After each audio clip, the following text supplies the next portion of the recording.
Dah. Hai. Hai. Hari ini kita mau melakukan eksperimen menjelajah hutan Kalimantan Timur. Di mana konon katanya di dalam hutan itu sering terdapat sesuatu yang hal-hal berbau mistis. Kita tidak bisa mengungkapnya lebih lanjut. Kita harus melihatnya. Ayo kita melihat. Ayo kita. Sepertinya Jangan terlalu ribut karena penghuninya tidak mau diganggu. Penghuni sudah adalah- marah sekarang. Kalau saya cium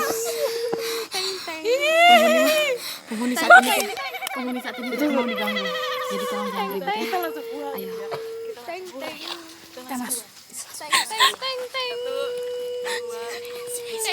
Di sini banyak sekali penghuni-penghuni yang Coba lihat. tidak kasat Kamera mata. saya. Kamera Senter sudah mati. Sudah sering mati. Mati. Karena mungkin baterai habis. Jadi sekarang kita ingin melihat Kita melihat siapakah penghuni tersebut yang membuat keributan di sekitar hutan ini. yang membuat seluruh penduduk dan warga sedikit terganggu. Ayo kita masuk. Siap. Senterin kita. 2, 3. Kamera sini. Ya, ayo kita ikuti kita jalan. Jangan. Ayo. Jadi keributan itu berasal dari Satu.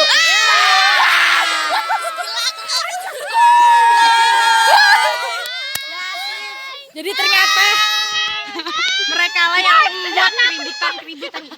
Yang membuat warga sekitar ini sedikit terganggu Warga sekitar karena sedikit terganggu karena keributan mereka yang telah mereka lakukan. Terima kasih telah berada di Sutet selama ini. Sutet bersama Ayah dan Uul. Ayah dan Uul. Terima kasih. Assalamualaikum warahmatullahi wabarakatuh. Dan jadi itulah kisah hutan Madinah. Dan saksikan lagi video selanjutnya. Selamat jalan Sutet.